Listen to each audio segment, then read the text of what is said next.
Brad, we're here a couple days before Christmas here.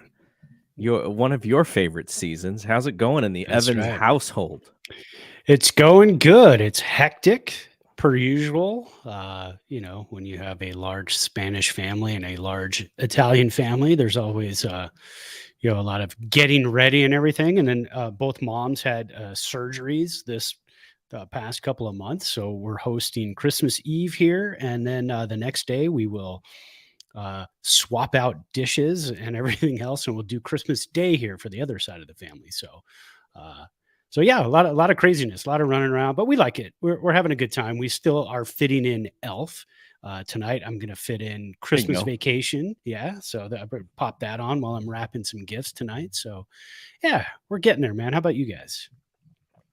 So we have the kids until Saturday. So Christmas Eve, their dad's going to pick them up, and he spends Christmas Eve with them.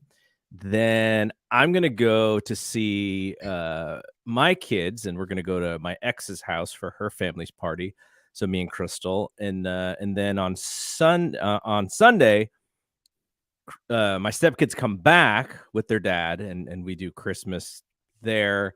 And then later in the evening, my kids will come and we'll watch the Warriors game later. So yeah, it's just like a full 2 days of back and forth and I thought ours was crazy, man. You guys got a lot going on. What are you doing Thursday night? Here's a trick question. What are you doing this Thursday night? Thursday night. Let's I see. just Thursday will be the 22nd. 22nd. There's a certain movie hitting the theaters on Thursday night. I assumed you were going to be there on opening night. No, I don't know what it is. What is it? The Whitney Houston biopic. Oh, yeah. Okay. So, it's funny that you say that because there's a soundtrack to this movie. Yes. And I just found it on Apple Music and I was listening to some of it.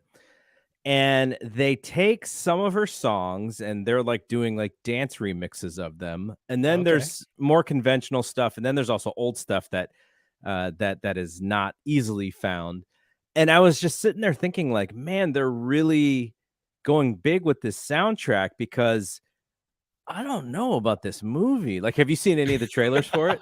I've seen the trailer, and actually the trailer saw it a couple nights ago, and I thought, well, I mean, I could probably, and I'm not a big biopic person. Like, I'm a huge Elvis fan. Yeah, I'm a huge Elvis fan. I haven't even watched the Elvis biopic with Tom Hanks and all that yet.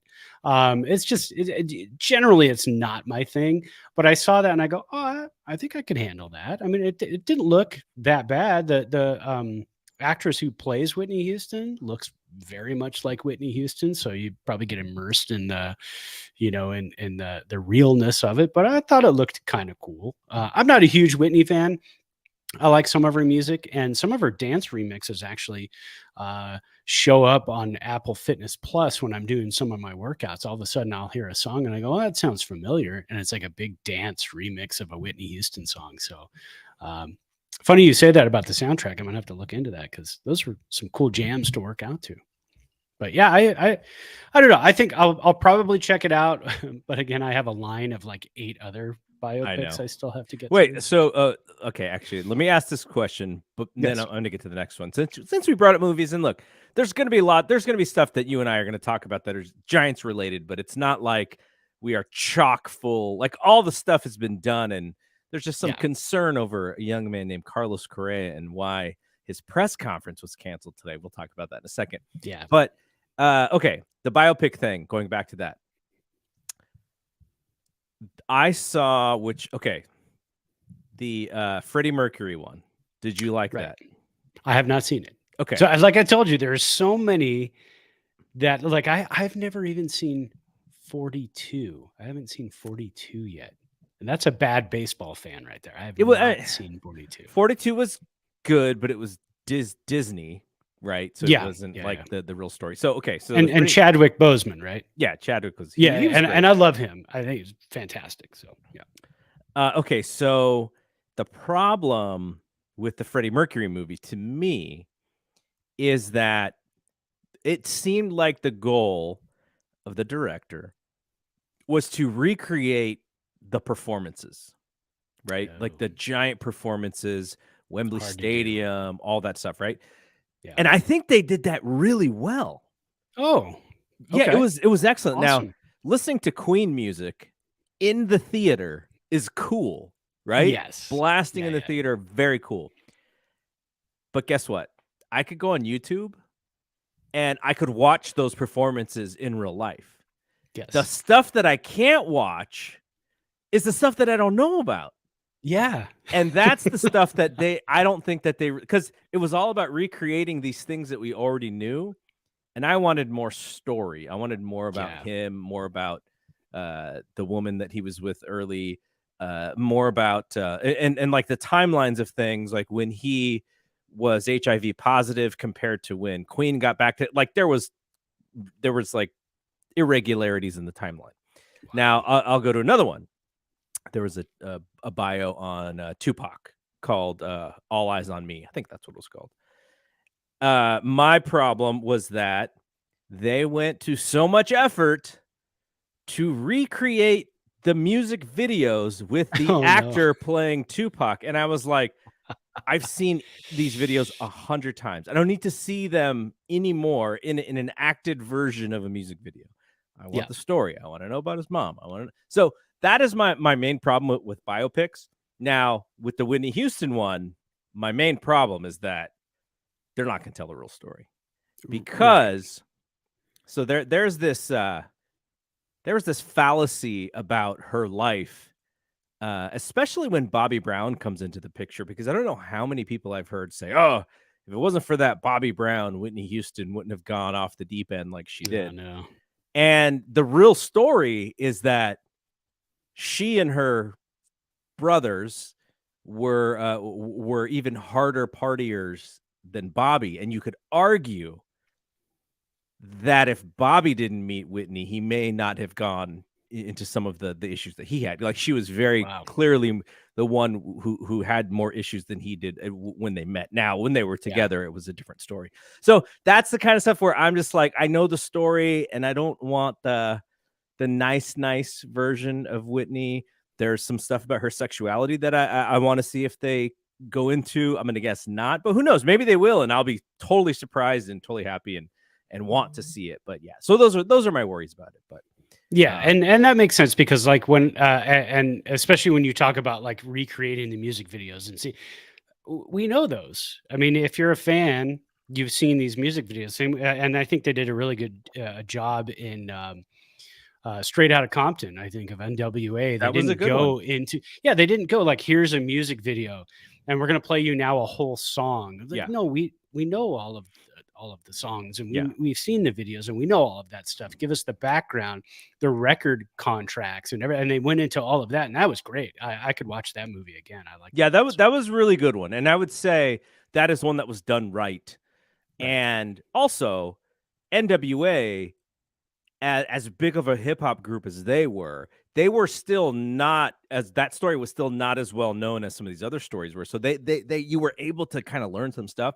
I did get I think Yahoo Sports or Yahoo something put a tweet of mine in one of their stories around this movie, because in the very first few minutes of the movie, Eazy-E's like trying to rob somebody's house or whatever, and he's wearing the White Sox hat, and I was like, wait, that White Sox hat didn't come out until 1991. The script is wrong in that hat. It was the old White Sox. So he's probably supposed to be wearing an LA Kings hat in that, so that wasn't my thing. And yeah, some thing picked it up and put the tweet in the article. The whole Tom and Pammy thing on Hulu as well. Tom and Pammy with the guy who played Winter Soldier. I don't know actors and actresses' names, but that's good. We're almost done with that. But same thing is they're interweaving the music that Tommy is making at the time with other stuff. And I'm like, that comes like 4 years later. And so they kind of just, throw you off a little bit with the time frame of things. But, maybe it's because they don't want to show, they don't want to have to do a whole thing of Motley Crue and Vince Neil and all the other guys, Mick Mars and stuff. So yeah, that kind of throws you off when you're watching it. Denise is like, can you just watch this? I said, no, I got it. This is supposed to be 1993. Hold on a second. Yeah. Hilarious. Yeah. All right. Let's talk about some Giants stuff. We kind of buried the Carlos Correa lead, and the reason why I was comfortable with us burying that lead is because the Giants have gone radio silent on us. We don't know anything. What is going on here? Carlos Correa was scheduled for this giant press conference. They were going to celebrate this guy, and it was going to be this great, introduction to him. And earlier this morning, we got word that they had to scrap the whole thing, and we don't know why, other than there was some test that they're waiting for the results for. Now, when you throw that word test out there in 2022, I think most people immediately think, oh, is it COVID related? Because that's what I immediately thought. Now, was he in Puerto Rico and coming back and had to test? And that's what we thought. And I even thought that before I saw the test thing, when someone had reached out to me this morning and was like, this could be like worst case scenario. And I go, well, it's possible maybe he got COVID and that's why. Like, that's where my brain goes with almost all of this stuff now. Like, even when you're reporting injuries in the NBA today, they'll say, oh, this person is sick, and then they'll specify non-COVID illness. Like, that's where everybody's mind goes. Yes. And so Carlos Correa is, I can't even tell what the wording is on his contract, because if you go to the Giants website, they do say that the Giants signed Sean Manaea and the Giants have signed Ross Stripling.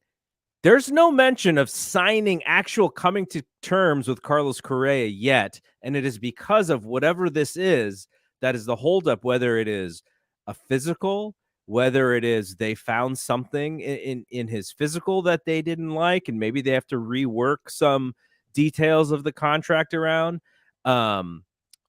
If this was, I'll tell you, and this is not what it is, but when I was 14, I was playing high school basketball, and we were in study hall, and Magic Johnson had been sitting out the preseason games, and they were just calling it flu-like symptoms, and flu-like symptoms were like 3 weeks long of flu-like symptoms. And then finally my basketball coach goes like, oh yeah, he's HIV positive. And we were just all gobsmacked, right? But that's why, that's what you think of when the team becomes so secret. Now, I'm pretty, no one can be 100% sure, but I'm sure it's not something like that. But like, my mind goes like, okay, what are the possibilities here? He got COVID, he's hurt. And, if he's hurt, then maybe the contract is different, or maybe they don't sign him, which is worst case scenario. He's got some other illness that he's dealing with. There's some sort of, and then with tests, you're talking medicals and physical, like there's all kinds of weird things that where your mind goes that is probably not smart to go to, because we don't know any information. So that's the problem with the Giants holding back information, is our minds are going like, okay, what could this be? And you just hope that it's nothing and that everything is fine. Not only because we want him on our team, but also like the health of this dude. Like, you want him to be healthy.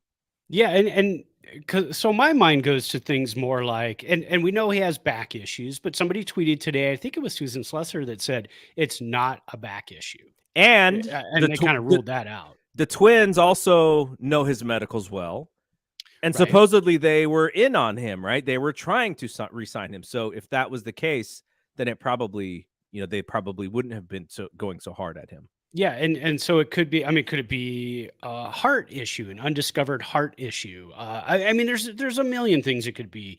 Did he tear something? Was he just out of the country and doing something and hurt himself before he signed the contract? I think we would have heard about that beforehand. So I mean, again, speculation everywhere. Jeff Young, a friend of the show, he just tweeted out just a few minutes ago. Something that Ron Blum wrote for an AP article earlier today on Carlos Correa. And in quotes, it says, in most cases, in a situation like this, the agent and team would work together to get past the issue.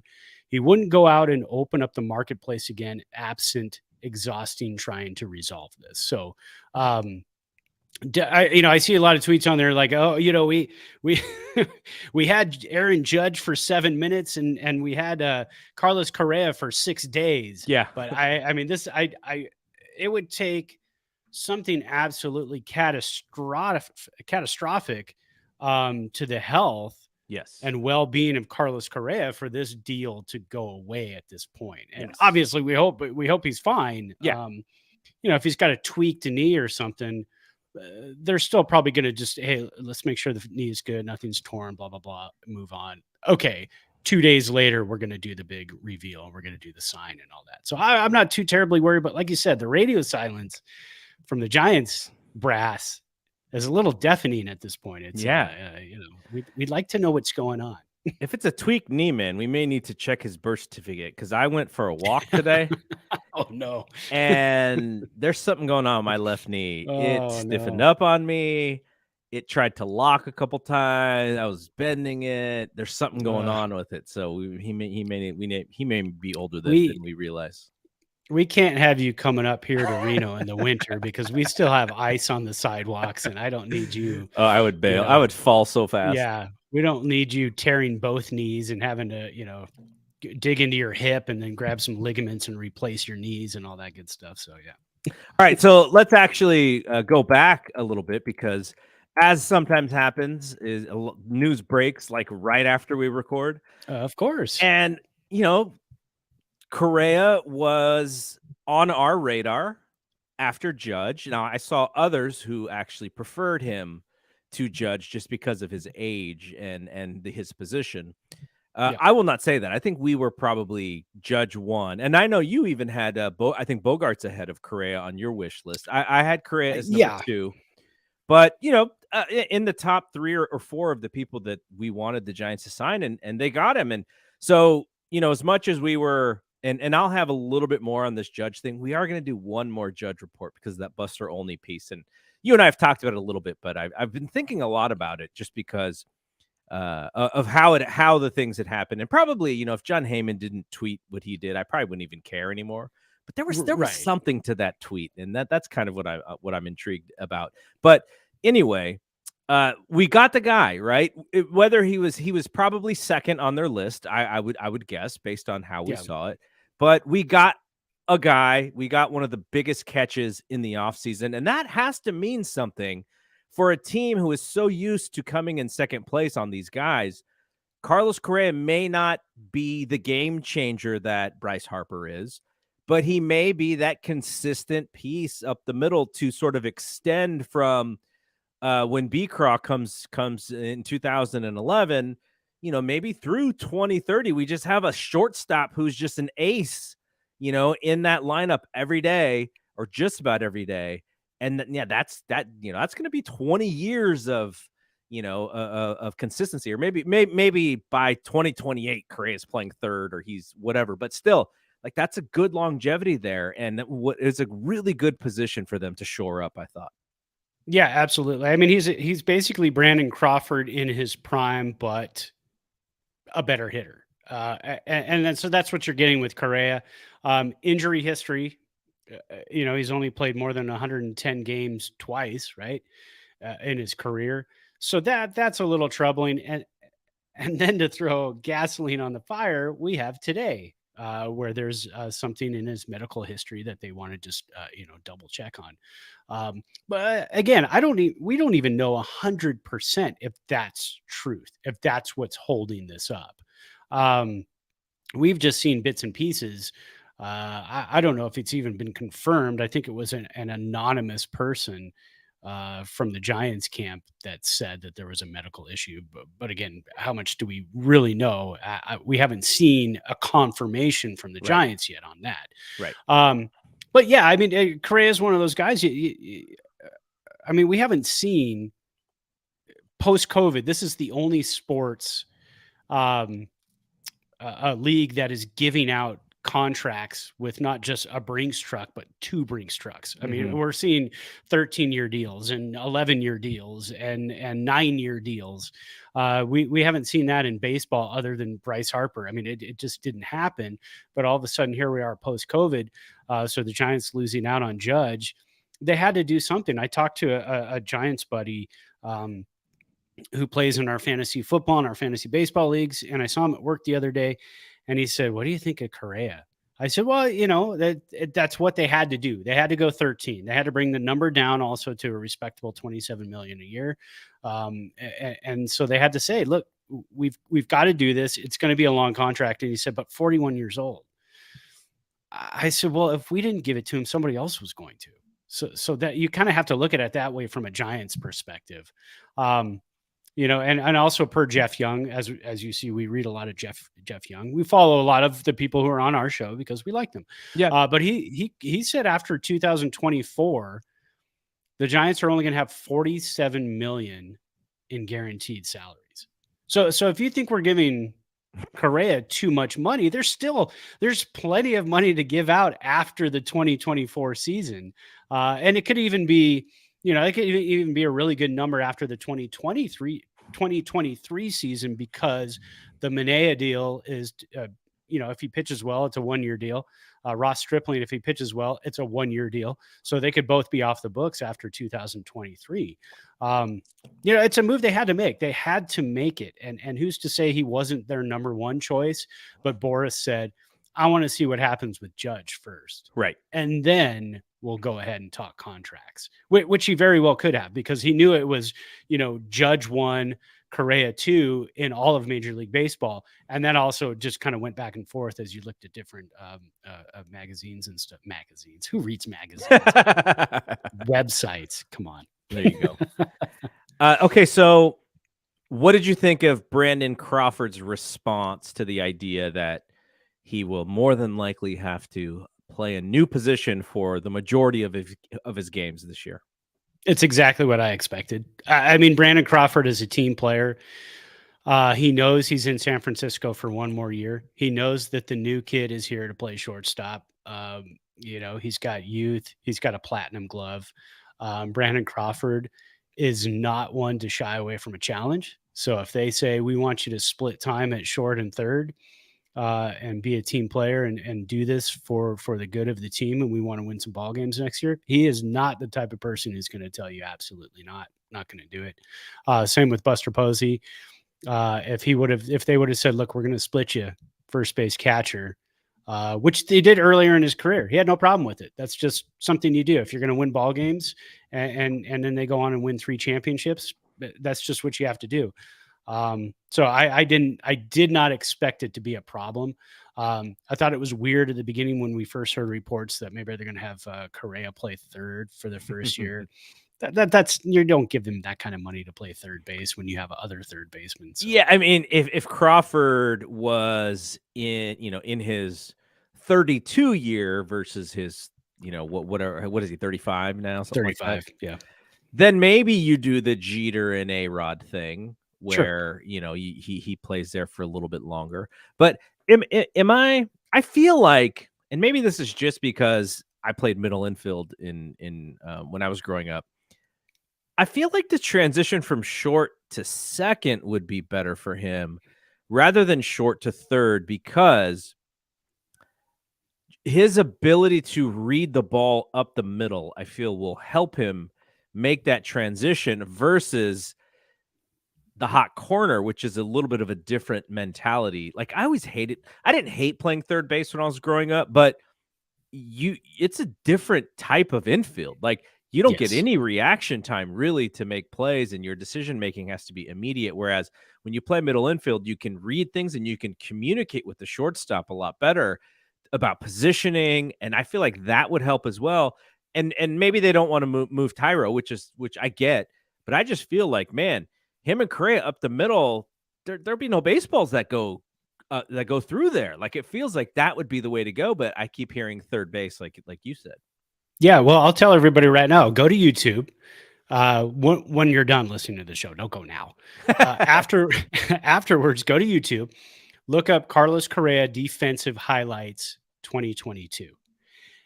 There are so many highlights from him playing near the second base position because of the shift, which is gone next year. So and the plays he makes over there are phenomenal.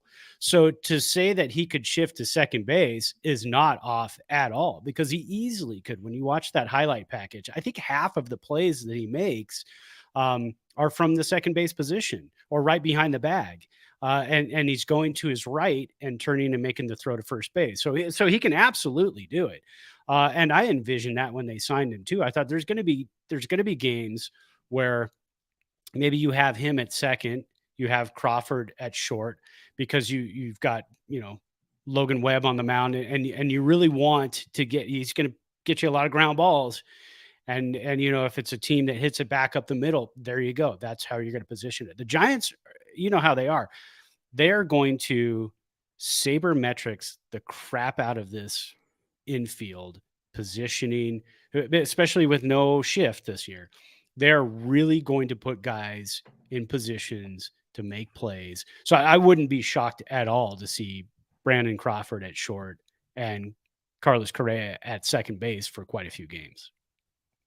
Yeah, Carlos Correa is also somebody who is very much into the metrics and the analytics. Yes. So he's and I liked his quote. I don't remember who said it. May have been Grant Brisbee. Something about how he follows that stuff and he knows and he pays attention to that stuff because all the decision makers are using those tools to make decisions. So I thought that was really interesting. Pretty smart guy. Okay, and I guess that's all we can really say about Carlos until we figure it out. Well, hold on. I'm going to refresh Twitter one more time before we move on. Let's see. No.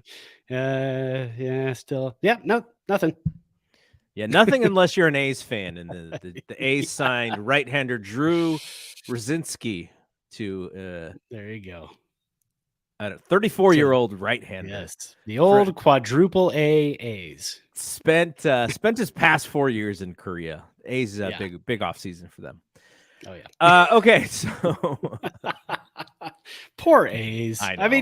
I want them to be good. That was kind of a low blow by me, but it was correct. But I want to see them be good again some year. I mean, because when the A's and Giants are good, the Bay Area during the summer is buzzing with baseball, because when the Giants are out of town, you could go to Oakland and you could watch good baseball over there too. So I want them to get a new stadium, even though I don't like the A's at all.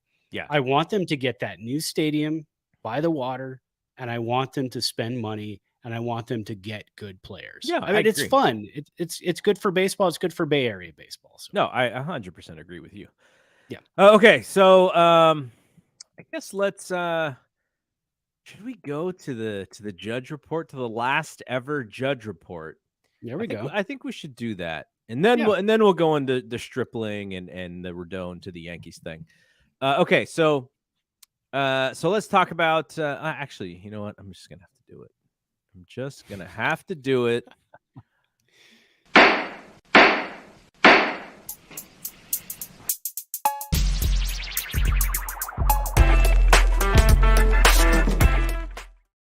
All right, Buster Olney reported. He wrote a really good story on like the last 48 hours of Aaron Judge's free agent period, and I found the article very fascinating. Now, I know, and this is what you said too, is that Judge really, really wanted to go back to the Yankees, and I agree 100%. Yeah, that's definitely was his first choice.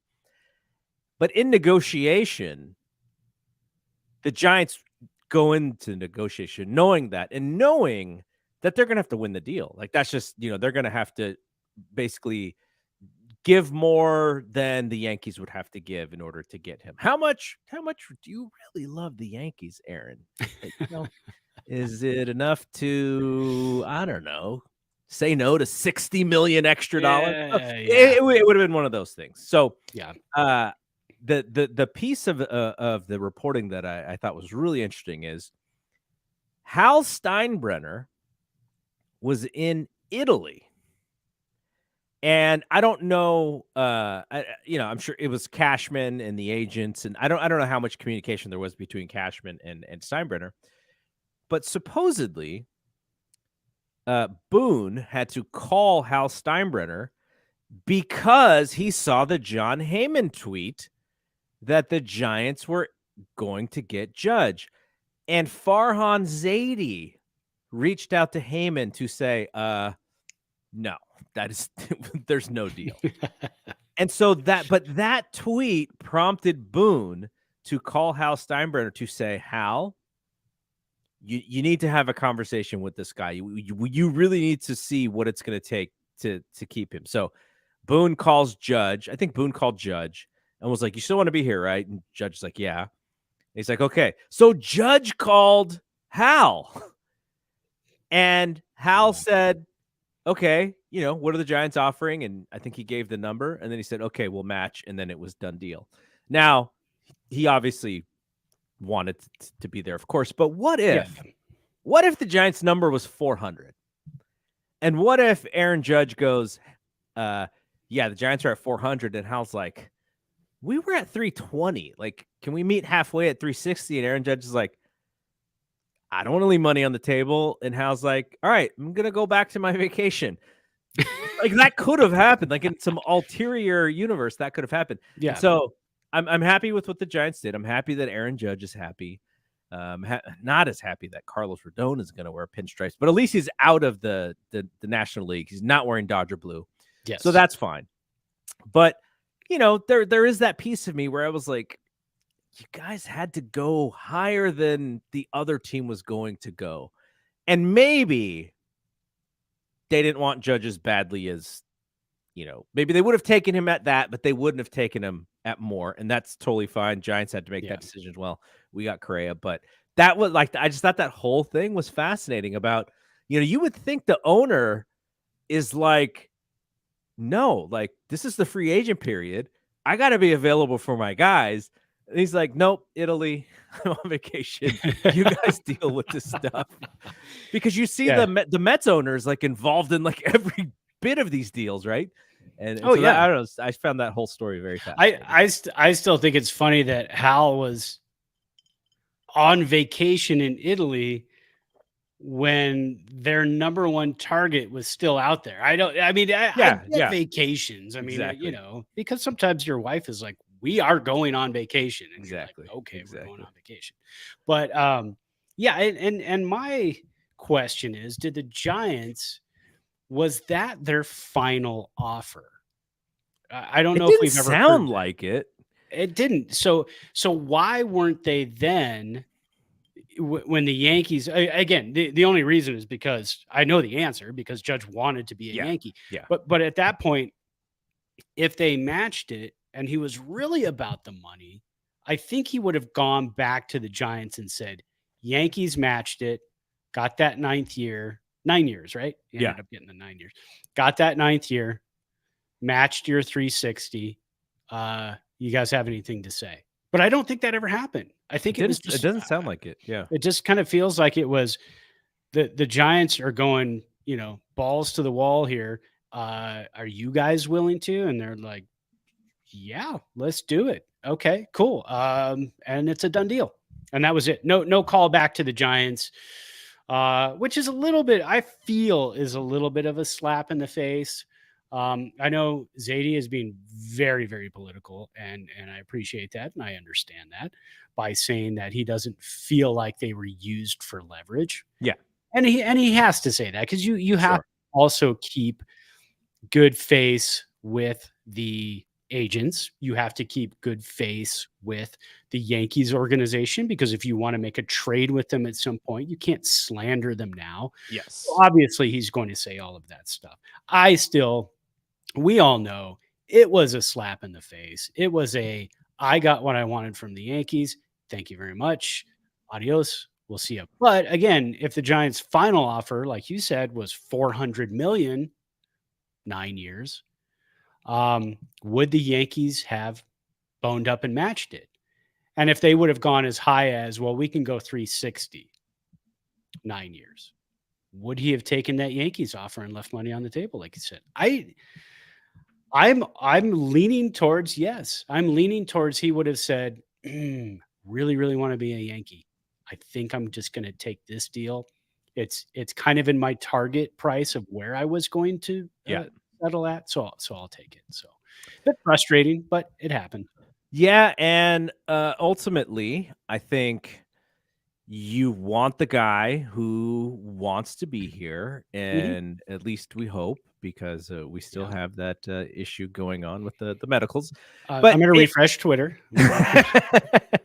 Brandon Drury signed with the Angels 2 for 17. Oh, there we go. That's what I saw. That's a big deal. So I think it works out for the best.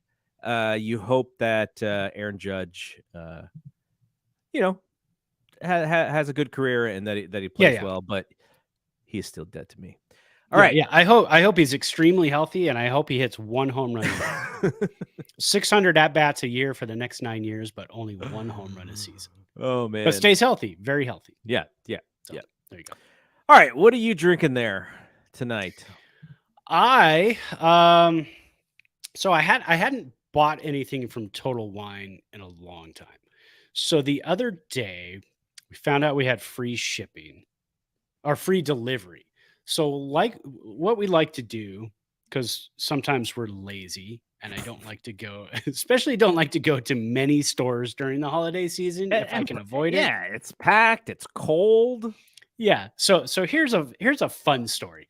So so the day before, let's see, this was Thursday of last week. I picked a bunch of holiday beers. I go, yeah, I haven't had any holiday beers yet. So I'm going to grab a bunch. So I grabbed a bunch, and I also grabbed a bottle of Evan Williams bottled in bond. So I love Evan Williams, another great budget one. It's like $16, 50%. It is just 100. So it's 100 proof, just very tasty, excellent with an ice cube. So I did that. My wife got some wine, some tequila, some stuff. So we did the ship to the house the next day. All they had was the 7 p.m. to 9 p.m. Mm-hmm. So this was on Friday. So after work, I get off on Friday and I drive over to PetSmart because I go, oh, shoot, we're out of cat food, which is right next door to Total Wine. So I go in to PetSmart. I get the cat food, get some cat toys from Santa that are going to go in the stocking. And then and I hop over next door and I go, by the way, you guys are delivering in about 3 hours to my house, but I'm here. Can I just grab it? So they go ahead and give it to me. Oh, cool. So I end up going into 2 stores anyways, even though I didn't want to. Wait, did you still have to pay the shipping? No, because that was free. We had a coupon for that anyways. So it's $10 delivery. So if you want them to drive out to your house and drop it off, it's $10. But since we had it free, we go, oh, that's cool. And then we can give the guy a $5 or $10, Merry Christmas. So I was still able to hand the guy a $5 bill. Okay. Thanks for walking to the back and bringing it to me. So that's worth $5 during the holidays. Cool. Yeah. Okay, so we went to a restaurant on Saturday, and they had some cocktails, and I don't normally get cocktails. I just usually get straight bourbon. But I was like, it's the holidays. Let me see what they got. And I've never had a whiskey smash. I've heard of a whiskey sour, but I've never had a whiskey smash before. Never heard of it. And I believe it is just bourbon, lemon, and simple syrup. I think that's mint as well. Mint. Oh, okay. That sounds pretty good. Very tasty. But I could tell I could really, really taste the sugar. It was way too sweet. Oh, okay. And so then as we were sitting there waiting for our food, I just Googled, can you make a whiskey smash without the simple syrup?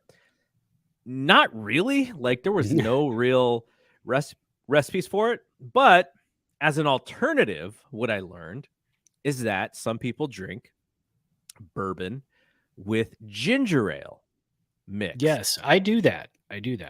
And so I then went and got some diet ginger ale and mixed it with the bourbon, and it doesn't taste exactly like a whiskey smash. There's lemon and ginger ale have a different taste, but that is an actual good mix of flavors there, the bourbon and the diet ginger ale.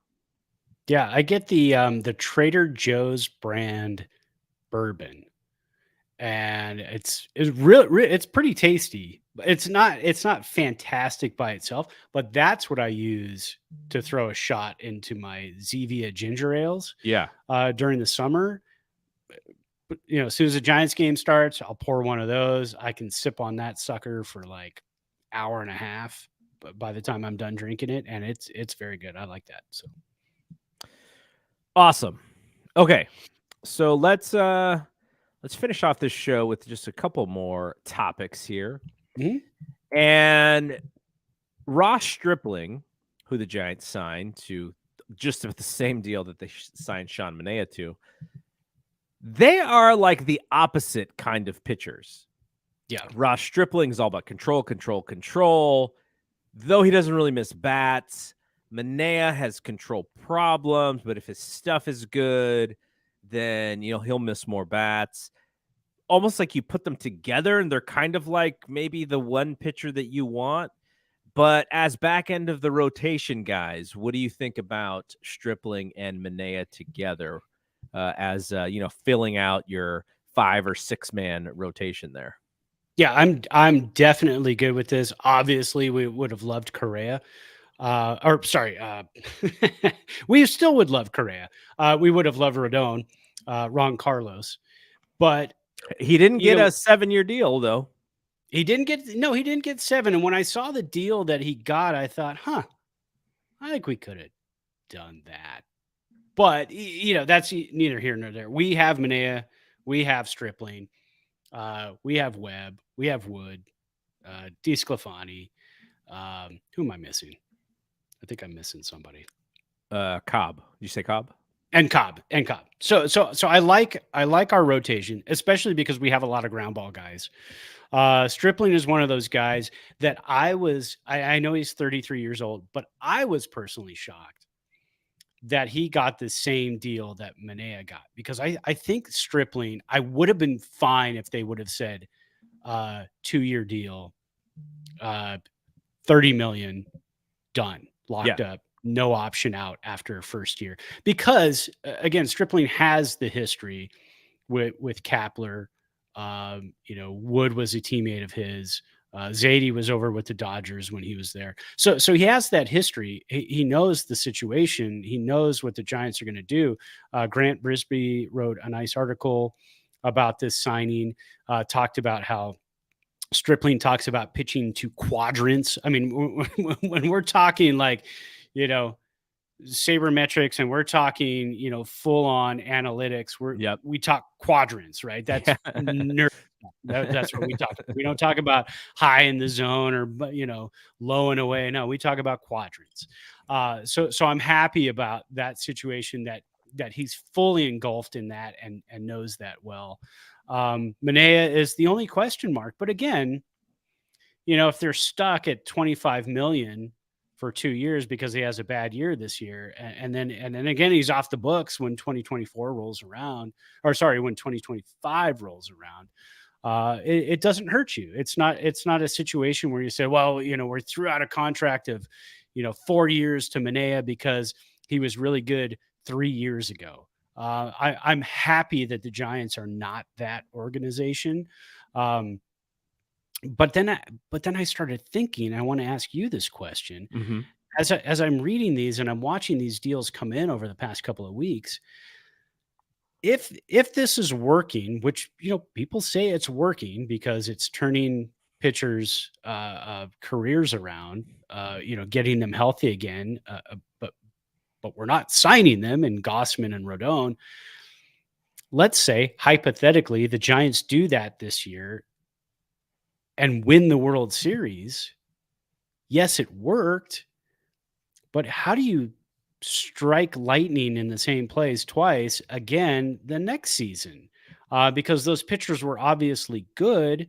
They probably take deals elsewhere and move along. Or do the Giants jump out and say, let's restructure, let's try to repeat, let's try to keep this thing going? Because who do you get next season then to play those roles and continue to be an organization that wants to go to the playoffs year after year after year and try to win championships when you don't have that consistency in starting pitching.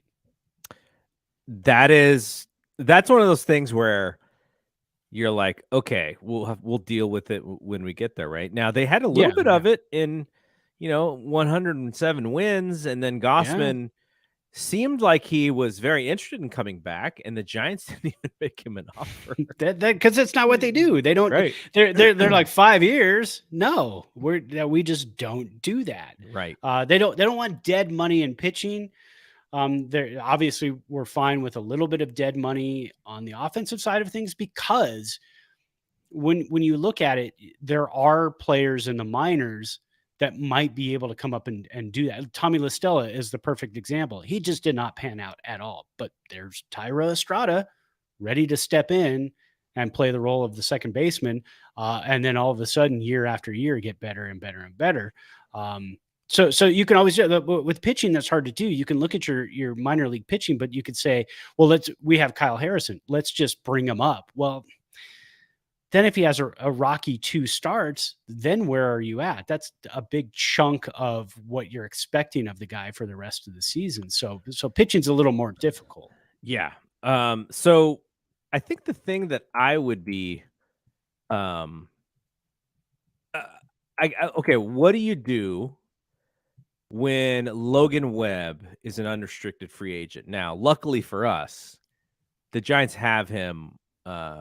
They have his rights for 4 more years. But let's say in 2026, Logan Webb is a above average starter. He's played his whole career with the Giants. The market is that he's in line for a 5-year deal because he's still only 29 years old. Right. That does not fit what the Giants necessarily do. So they can't, because I think some of it, to answer your question, some of it is that they know they have an ace. If they didn't have an ace, they may have to pony up for an ace. Right. They've let 2 guys go in Rodon and Gausman who are probably of the echelon of being an ace, but Gausman probably a 2 or a 3, and with Rodon, because of his health stuff, you'd rather him be a 2. But still, if someone wanted to pay them as an ace, you go, okay, I sort of get that. If they do the same thing when Logan Webb comes up, then you're sort of searching for an ace. And maybe they hope, like you said, the Kyle Harrison thing, maybe Kyle Harrison becomes the ace. But if you're looking to fill out a rotation 2 through 5, 2 through 6, you probably feel like you can do that every other year and just bring multiple guys in. And someone like Alex Wood, who, if the Giants didn't sign Alex Wood, I mean, does anybody sign him, right? Like, who knows? Who knows what his career was looking like, at that point, because he's not really a hard thrower. He's not the kind of pitcher that teams are looking for to be a rotation piece in 2020. Well, Giants when they signed him 21 or whatever. Right. So yeah, there's a few different things there, and we won't know for 4 years, but the whole Logan Webb thing will be quite interesting when we get there. And I think that's going to be different. Again, if it were half the Giants Twitter, if it was their choice, Zadie wouldn't be here in 4 years. He may not be anyway. He may not be. He may not be. We don't know. You go from 107 wins to 81 wins. Next year is a huge year. This Correa thing, I don't want to call it a debacle yet because we don't know anything. But this Correa thing could be an issue. Next year is kind of his calling card year. What have I done in this organization now after winning 107, then going backwards and winning 81, and then now what was I able to do? Bounce back or not bounce back? So when we had all of this money to spend, we still need a reliever, at least one. We still need a center fielder who can track down everything in that gigantic center field. Could probably still use another catcher. Probably use a first baseman. I mean, there's still work to be done. The Giants seem to be hitting hurdle after hurdle in this offseason. So that being said, if he's there in 4 years, this will be our first taste of what do you do with a homegrown starting pitcher if Webb continues on this track. What do you do with a homegrown starting pitcher who is really, really good? You can't let him walk. He's homegrown. He went through the organization. He came up during your time. It's not a Gossman. It's not a Rodon. I mean, that's going to be a tough one. If they don't give him a 5-year deal, I think you're gonna get a lot of revolt from the fans. That is interesting. Yeah, especially if he's productive. If he's right, they he has to be productive. Yeah. All right. So the last thing I just want to quickly talk about Manaea, because he did do a conference call with the press. I found this very interesting that he admitted this. He admitted he has at times been lazy and lackadaisical between starts. Yikes. He was obviously a guy who found success very early on in his career. And he said the 2022 season was very, very difficult and hopes it'll be a blessing in disguise. He's quoted as saying, as much as it sucks to have the year I had last year, I think going forward, it was probably the best thing for me as far as lighting a fire under my butt and really getting my routines down. And I realize I can't just stay in this game if I'm going to be lazy. It's kind of disrespectful to the people that have come before me, that are coming after me. It really made me realize that I have to put the work in. I have to do the little things that most people don't know about. But if I want to be up here and be the person I know I can be, it's those little things. Last year definitely made me realize those things. Wow. Yeah. That was quite the honesty from him. And, maybe he feels that being that forthright in this new opportunity, he gets a little bit of the benefit of the doubt if he doesn't start out as well as he wants. And it's accountability. He's now holding himself accountable for what happens. What's the saying? I like it because you and I work out a lot, so I always like to hear these little sayings. But a setback is a setup for a comeback, and that's kind of what 2022 was for him. And here he is, betting on himself with a 2-year deal, opt out after one. It's up to him. It is like I always tell my kids, with your homework and your grades, it's not the teacher, it's not anybody, it's you. This is on you, man. Whatever you decide to do is the result that you're going to get. So I think him saying that in the presser is pretty much saying, like, I'm calling myself out. Yeah. It is now out there. Nobody else said it. I said it. So if I fail, it's on me. And I like that. I think good on him. The Giants pitching coaching staff is phenomenal. We've seen what they can do. And so, of course, Sean Manaea, no idiot, he sees that. He also is familiar with the Bay Area, and he goes, that's where I'm going to get back on track. That team, that pitching staff, that coaching staff over there, that's where I'm going to get back on track. Yeah. And he has a manager who is the non-laziest guy you've ever seen. Doesn't even eat birthday cake. Yeah. That's, that's how hardcore. All right, we're gonna end this a little bit early because hey, it's the holidays. We'll get 5 minutes of our time back. I want to refresh Twitter one more time. Hang on, just in case. I see news about Harrison Ford. He's alive, don't worry. But I see news about him. Did the A's sign another player who's 38 years old? Still, there's a final of the Rams score. I don't need to see that again, for crying out loud. Brandon Drury. Let me switch. So Twitter's got that thing where you could see the latest tweets instead. I always forget to switch to that. No, but there's Robert Portnoy. He's at a Lobos, New Mexico basketball game, calling basketball tonight. Friend of the show. There you go.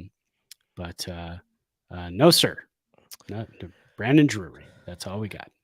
By the way, I do want to apologize to Justin, who we had on last week, because I think we jinxed our Spartans. Yeah. They took it on the nose today.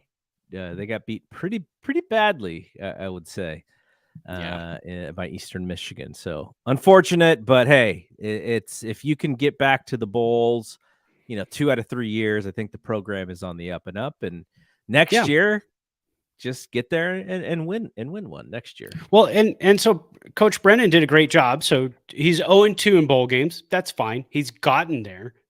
He's the last coach to get there with San Jose State in at least 2 bowl games was Claude Gilbert in 1986 and 1987. I was a youthful 13 and 14-year-old at that time.